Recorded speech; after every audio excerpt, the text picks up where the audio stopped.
Welcome to the Content Amplified podcast, brought to you by Masset. Our goal is to help you get more from your marketing content. Each episode is a 10 to 15 minute interview with industry experts that share amazing insights to help you squeeze as much juice from your content as you possibly can. Here's today's interview.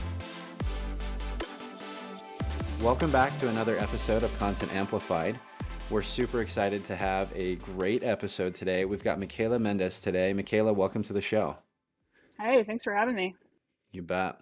Well, before we dive into the subject that I'm really excited about, Michaela, maybe give us a 1-minute summary of your background, who you are, passions, and expertise in marketing.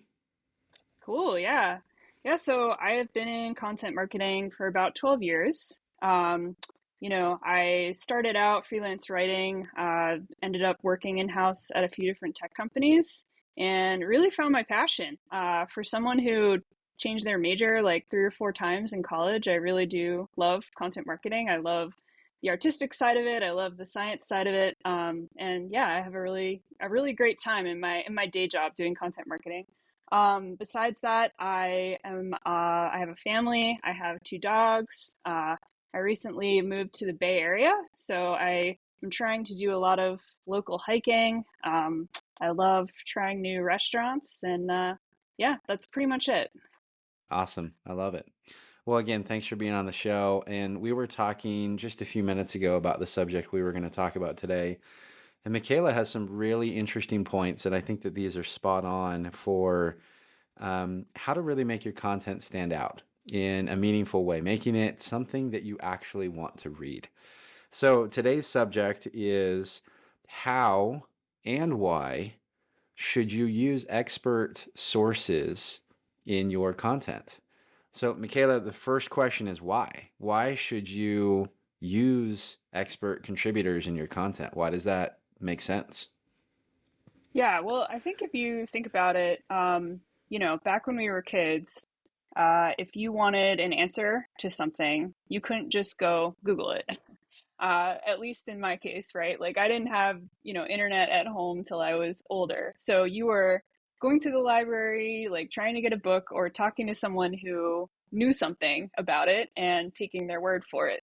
But nowadays, information is at our fingertips. So I think like information in general is a commodity. I think when I started in content 10 years ago, it still wasn't the case, right? Like you could just, put together a list of information and publish it.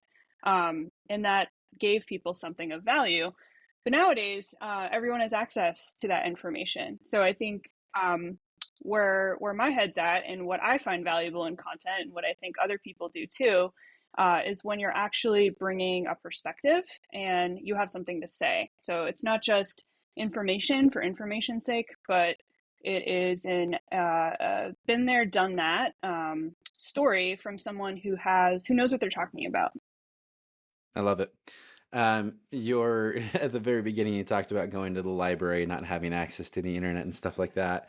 When I was in college, the iPhone came out and we were at a buddy's house and he had his brand new iPhone. And before we would always have these like really heated debates about why something would be a certain way or what we thought was true.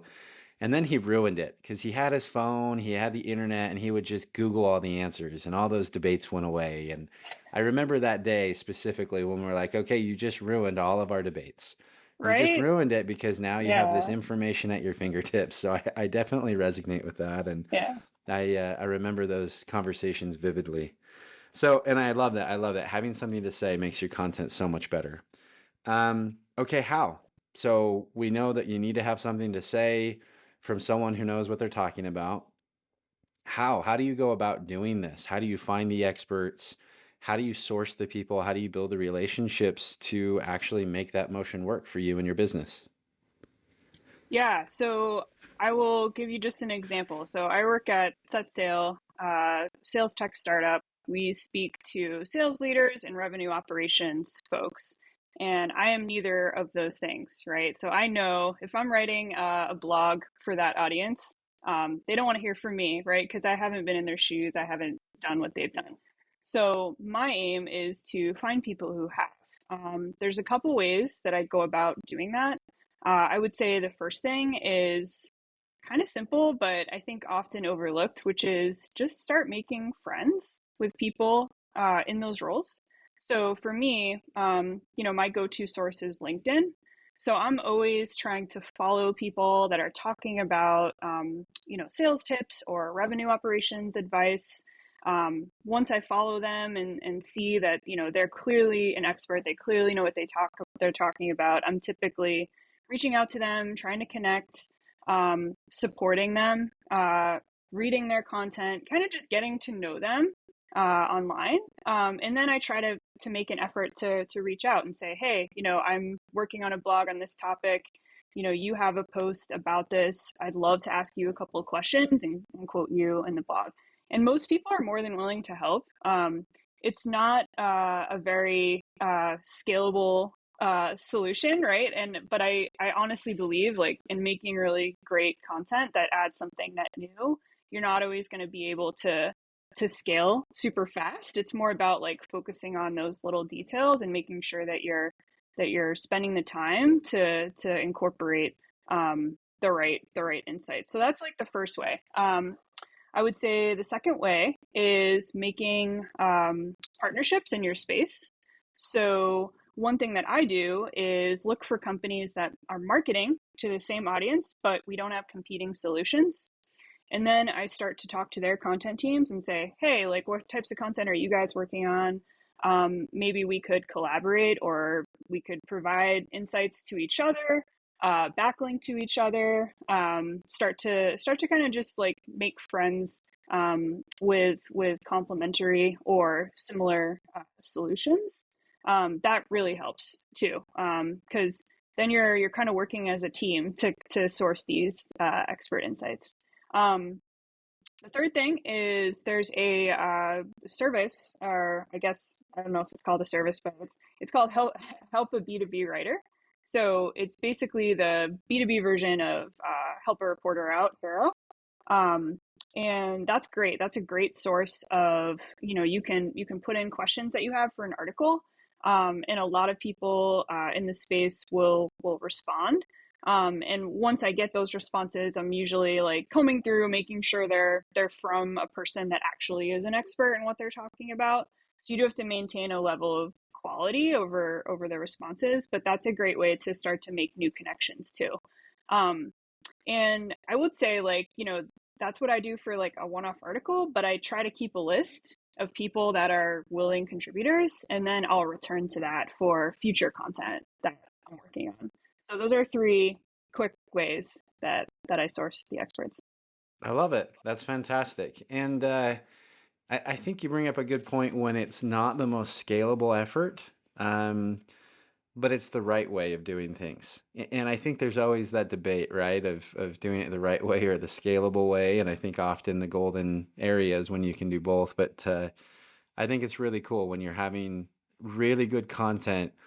It may not scale the most effectively, but it's really content that people care about, and it really matters the most to your audience, which, again, we're not at a shortage for being able to create massive amounts of content nowadays. But I do think we are at a shortage of figuring out how to have that content stand out. So I think that this is spot on. I love it. I have used Haro, Help a Reporter Out, but I've never used Help a B2B Writer Out. So I'll definitely check that tool out. That's a great resource to look at. You also mentioned earlier on, how do you approach sourcing people in your own company that may be experts? So in your own business, you probably do have rev ops and sales leaders and things like that. How do you, I mean, obviously it's internally, so there's probably some obligation and things like that, but how do you approach kind of a cadence of getting help creating content from internal resources as well? Yeah, that's a great question. Um, Again, it comes back to like making friends with people in your own company, right? Like right now at Setso, we're a pretty small team, so that's easy to do. But I've been in roles where it's a much larger company, so it's harder to know who to go to. Um, I think one thing that has helped me is being able to succinctly share internally what I'm doing. So it's almost like building in public, right? But do it internally, whether it's in Slack or whatever, and just say, "Hey, we just published this. We had some great insights. anyone else would love to be quoted in a future article, let me know, and we'll talk about you on LinkedIn, right? We'll create this cool graphic with your quote. And that appeals to people internally just as much as externally. So I think just being willing to like kind of be open with what you're doing and sharing, that has really helped. I would say the other thing is, don't ask generic questions. So this is getting more into the tactical side of it, but you don't want to just be like, hey, I'm writing a blog on this topic. What are your thoughts? Right? That's way too general, and you're probably not going to get a response from anyone, external or internal, because you're kind of putting all the work on them to figure out something to say.